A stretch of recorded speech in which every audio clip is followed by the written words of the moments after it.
Imaginez-vous marchant dans une vallée tranquille, entourée de verts pâturages sous un ciel clair et lumineux. Soudain, vous vous retrouvez face à un chemin qui s'étend devant vous, promettant de vous mener vers une destination inconnue, mais profondément paisible. Ce chemin est orné d'eau calme et de pâturages fertiles, où il n'y a ni manque ni peur. Ce tableau, qui semble tout droit sorti d'un rêve, a un nom. C'est le psaume 23, l'un des passages les plus réconfortants et puissants de la littérature spirituelle. Le psaume 23, connu sous le nom de « Le Seigneur est mon berger », transcende le temps et les cultures, offrant un baume aux âmes agitées en quête de paix et de sécurité. Mais qu'est-ce qui fait de ce psaume, composé il y a des milliers d'années, une source inépuisable d'espoir et de réconfort jusqu'à ce jour? Qu'y a-t-il dans ces mots qui semblent apaiser les tempêtes intérieures et renouveler les forces de ceux qui les lisent ou les entendent? En parcourant les versets de ce psaume, pouvons-nous découvrir des secrets spirituels capables de transformer notre façon d'appréhender la vie et ses défis? Dans cette vidéo, nous plongerons profondément dans les eaux calmes du psaume 23, explorant chaque verset, chaque mot, à la recherche de son sens le plus profond et de la manière de l'appliquer à notre vie quotidienne.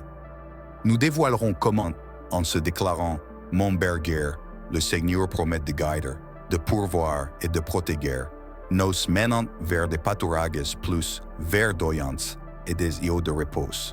Nous analyserons le voyage à travers la vallée de l'ombre de la mort, un chemin que nous sommes tous, à un moment donné, appelés à traverser, découvrant comment la présence réconfortante du divin peut transformer la peur en courage et la douleur en espoir. Mais comment un psaume aussi ancien peut-il parler directement au cœur des hommes et des femmes du XXIe siècle? Comment ces promesses s'appliquent-elles à nos jours, remplies de défis modernes, d'anxiété et de quête de sens? Accompagnez-nous dans ce voyage spirituel alors que nous cherchons des réponses qui ont le pouvoir non seulement d'apaiser, mais de transformer des vies. Découvrez comment le psaume 23 peut devenir une carte pour une vie de paix intérieure, de confiance inébranlable et de foi renouvelée, nous guidant sur des chemins de justice, d'amour et enfin vers la maison du Seigneur, où nous reposerons sous sa protection pour toujours. Alors, préparez-vous, nous sommes sur le point d'entamer un voyage qui promet non seulement de révéler la beauté et la profondeur de l'un des textes les plus aimés de la Bible, mais aussi d'offrir des outils pratiques pour cultiver une vie de plus grande sérénité et de confiance, peu importe ce que l'avenir nous réserve. Allons-y, le berger et la provision. Le Seigneur est mon berger, je ne manquerai de rien. Dans les moments d'incertitude, il est facile de se sentir perdu et sans direction. Mais imaginez un instant que votre vie est un vaste champ, plein de possibilités, et à vos côtés se trouve le berger le plus sage et le plus aimant que l'on puisse avoir. Le psaume 23 commence par une affirmation puissante qui porte en elle une promesse éternelle. Le Seigneur est mon berger, je ne manquerai de rien. Mais que cela signifie-t-il vraiment au quotidien, surtout lorsque nous sommes confrontés à des difficultés qui semblent insurmontables? Réfléchissez-y. Un berger connaît chaque centimètre du champ, sait où se trouvent les meilleurs pâturages et les sources d'eau les plus rafraîchissantes. De la même manière, croire que le Seigneur est votre berger, c'est avoir confiance qu'au milieu des adversités, il vous guidera vers des endroits de renouveau et de providence. Mais comment pouvons-nous activer cette foi pratique lorsque tout autour de nous semble incertain? La clé réside dans la compréhension de la nature de la garde d'un berger. Il ne se contente pas de guider, il pourvoit, protège et est constamment attentif aux besoins de ses brebis. Donc, même dans les situations les plus difficiles, rappelez-vous que vous n'êtes pas seul. La promesse que rien ne te manquera est un rappel que, quel que soit le besoin, qu'il soit émotionnel, physique ou spirituel, il sera satisfait. Maintenant, comment pouvons-nous mettre cela en pratique? Commencez par la reconnaissance. En période de détresse, faites une pause et rappelez-vous qui est votre berger. Reconnaître qu'une force supérieure veille sur vous peut transformer la peur en foi, l'agitation en paix. Cela ne signifie pas que les problèmes disparaîtront instantanément, mais vous aurez l'assurance que vous ne les affronterez pas seul. Ainsi, face à une difficulté, demandez-vous, est-ce que je fais confiance au berger pour savoir ce qui est le mieux pour moi? Est-ce que je suis sa direction ou essaye-je de trouver le chemin tout seul?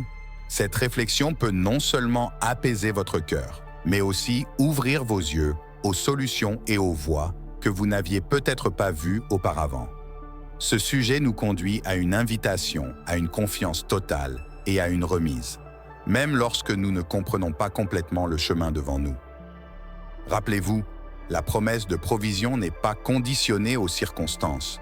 Elle est une vérité éternelle qui peut être vécue ici et maintenant. Comment pouvez-vous commencer à vivre cette vérité dans votre vie aujourd'hui? Le voyage à travers la vallée. Quand je marche dans la vallée de l'ombre de la mort, je ne crains aucun mal, car tu es avec moi. La vallée de l'ombre de la mort est une métaphore puissante pour ces moments où nous nous sentons entourés de dangers, de peurs et d'incertitudes si palpables qu'ils semblent capables de nous engloutir. Mais, même dans ce scénario, le psaume 23 apporte un message révolutionnaire d'espoir et de courage. « Je ne crains aucun mal, car tu es avec moi. » Comment pouvons-nous intérioriser et vivre cette vérité, surtout lorsque nous sommes au milieu d'une crise? Imaginez-vous marchant dans une vallée sombre et brumeuse où chaque ombre semble cacher un danger. Maintenant, visualisez qu'à vos côtés se trouve une présence rassurante, un guide qui connaît chaque pierre sur le chemin et qui a promis de vous protéger de tout mal. C'est la promesse du psaume 23 pour nous. La présence constante du berger garantit que, peu importe à quel point la vallée peut sembler effrayante, nous ne l'affronterons pas seuls. Mais comment transformons-nous notre peur naturelle en confiance? La première étape est de reconnaître et d'accepter nos peurs, au lieu d'essayer de les réprimer ou de les nier. Admettre que nous avons peur n'est pas un signe de faiblesse, mais le début d'un vrai courage. En reconnaissant nos peurs, nous pouvons consciemment décider de ne pas les laisser dicter nos actions.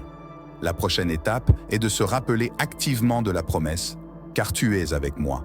Cela peut impliquer la pratique de la prière, de la méditation ou simplement la répétition de ce verset pour soi-même comme un mantra. En le faisant, nous commençons à ressentir la réalité de cette promesse, permettant à la présence réconfortante du berger de transformer notre peur en paix. Mais que signifie vraiment « je ne crains aucun mal » ? Il ne s'agit pas de nier l'existence du mal ou des défis, mais d'une profonde conviction que, quoi qu'il arrive, nous avons quelqu'un à nos côtés qui est plus grand que toute adversité. Cette reconnaissance non seulement nous donne la force de continuer, mais elle ouvre également nos yeux pour voir les tables dressées et les calices débordants qui nous attendent au-delà de la vallée. Et ici réside une vérité transformatrice. Les vallées que nous traversons, aussi sombres soient-elles, ne sont pas des fins en soi.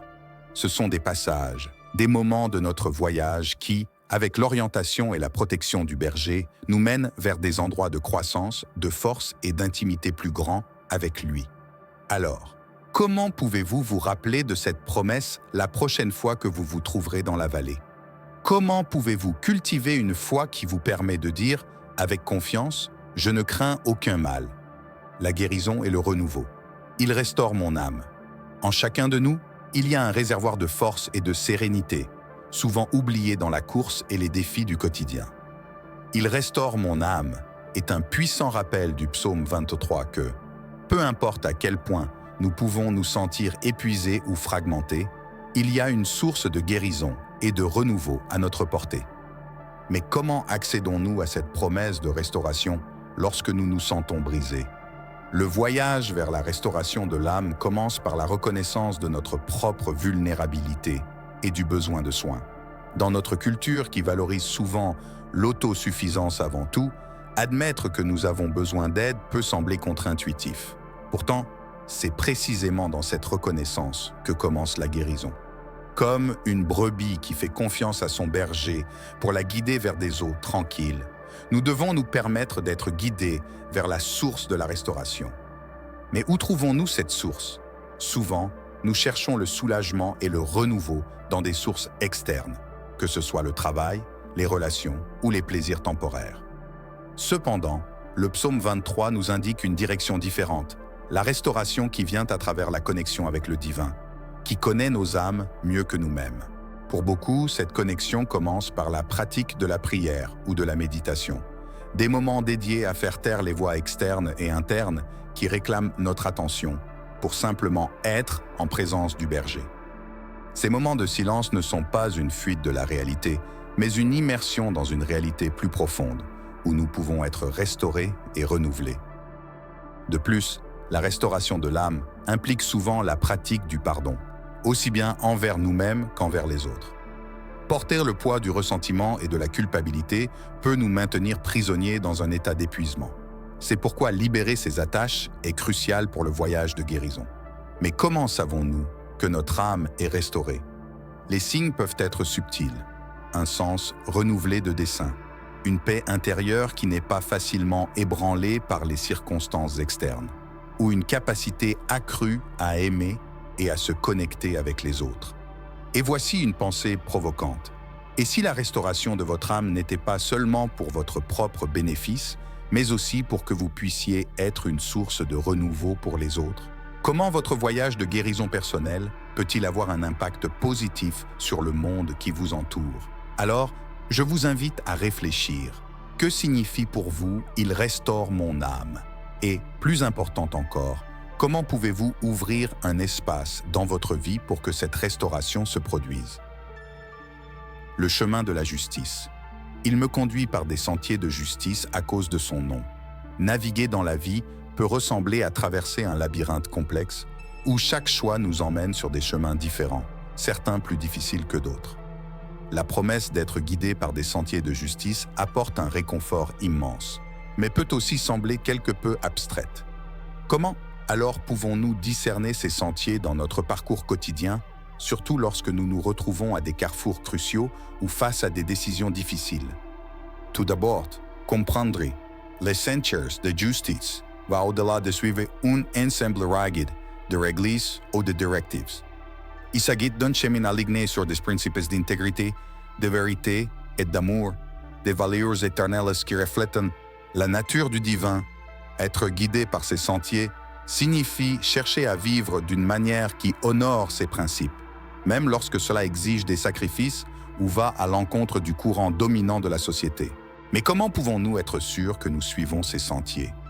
L'une des premières étapes est de cultiver une relation personnelle avec le berger, en consacrant du temps à écouter sa voix. Cela peut impliquer des moments de prière, de méditation ou d'étude réfléchie des textes sacrés. Dans ces pratiques, nous ouvrons notre cœur pour recevoir une orientation et une sagesse qui dépassent notre compréhension limitée. Un autre aspect crucial est l'auto-examen. Dans un monde qui nous pousse constamment vers la compétition et le succès à tout prix, prendre le temps de réfléchir à nos motivations et à nos actions peut révéler si nous suivons effectivement les sentiers de la justice ou si nous dévions à la recherche de gratifications immédiates. Se demander « Mes actions reflètent-elles la justice, l'amour et la vérité ?» peut être un puissant point de départ pour un recentrage. Par ailleurs, être disposé à être corrigé et à apprendre de ses erreurs fait partie intégrante de ce chemin. Le voyage sur les sentiers de la justice n'est pas linéaire et est rempli d'échecs et de nouveaux départs. La différence réside dans la capacité de reconnaître nos erreurs, d'apprendre de ces expériences et de continuer à avancer, guidé par la compassion et la quête du plus grand bien. Enfin, à cause de son nom, nous rappelle que notre marche sur les sentiers de la justice se reflète directement dans la manière dont le divin est perçu dans le monde. Nos actions, aussi insignifiantes qu'elles puissent paraître, ont le pouvoir de manifester la justice, l'amour et la vérité dans la vie quotidienne, influençant positivement ceux qui nous entourent. Je vous invite donc à vous poser la question. Suis-je activement en train de chercher à être guidé par les sentiers de la justice? Comment mes choix quotidiens reflètent-ils les valeurs d'intégrité, de vérité et d'amour? C'est une invitation à marcher avec conscience et intention, sachant que chaque pas nous rapproche non seulement de notre destin, mais aussi de notre essence la plus vraie. La table dressée en présence de mes ennemis. Tu dresses devant moi une table en présence de mes ennemis. Imaginez-vous au milieu d'un désert, entouré d'adversaires et de défis qui semblent insurmontables. Maintenant, visualisez une table richement garnie, abondamment préparée, vous invitant à vous asseoir et à vous nourrir, même avec les ennemis à l'affût. Ce tableau évoque l'une des images les plus puissantes du psaume 23, promettant provision, sécurité et honneur, même dans les circonstances les plus adverses. Mais comment pouvons-nous accéder à cette promesse d'abondance et de protection lorsque nous nous sentons attaqués ou sous pression? Tout d'abord, il est crucial de comprendre qui ou ce que représentent les ennemis dans nos vies. Ils peuvent prendre la forme de personnes nous souhaitant du mal, mais aussi être nos propres peurs, insécurité ou tout ce qui nous empêche de vivre pleinement.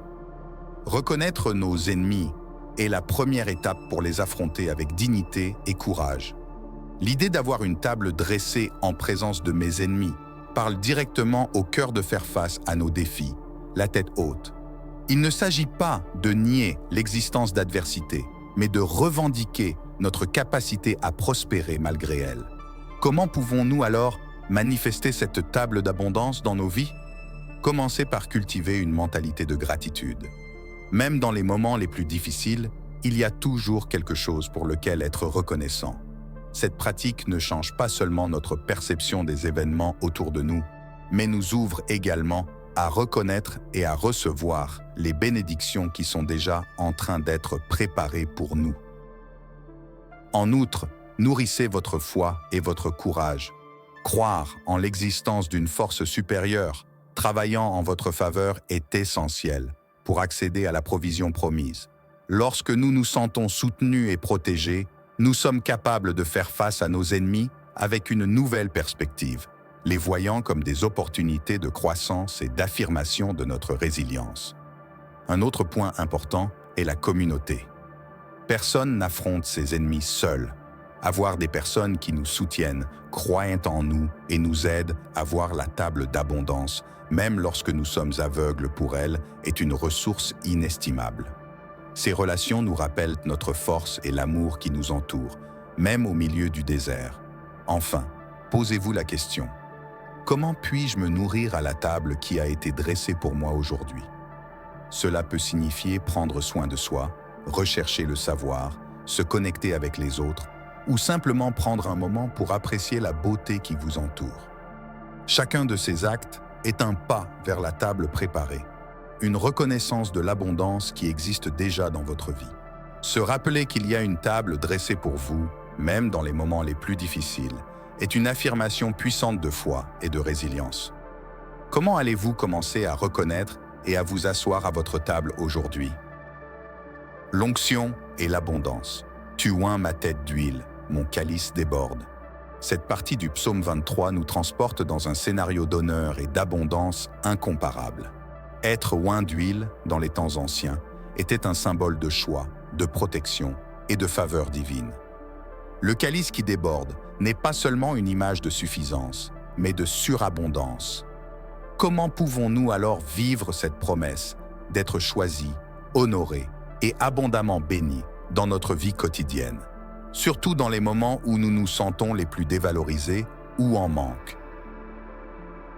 L'onction d'huile symbolise une consécration pour un dessein spécial, un rappel que nous sommes précieux et avons un rôle unique à jouer dans ce monde. Se sentir oigné peut commencer par la reconnaissance de votre valeur intrinsèque et l'acceptation que, quelles que soient les circonstances externes, il y a un dessein et un plan pour votre vie. Cela nécessite un changement de perspective, de se voir à travers les yeux de l'amour et de la faveur, non pas de la critique ou du doute. Pour ressentir l'abondance d'un calice débordant, il est essentiel de cultiver une mentalité d'abondance. Cela signifie se concentrer sur ce que vous avez, plutôt que sur ce qui manque. L'abondance ne se manifeste pas seulement matériellement, mais aussi dans les richesses immatérielles, l'amour, la joie, la paix et les relations significatives. Lorsque nous commençons à compter nos bénédictions, nous découvrons que notre calice déborde déjà de bien des façons. Mais que dire des moments de pénurie lorsque le calice semble se vider? C'est là que la foi intervient.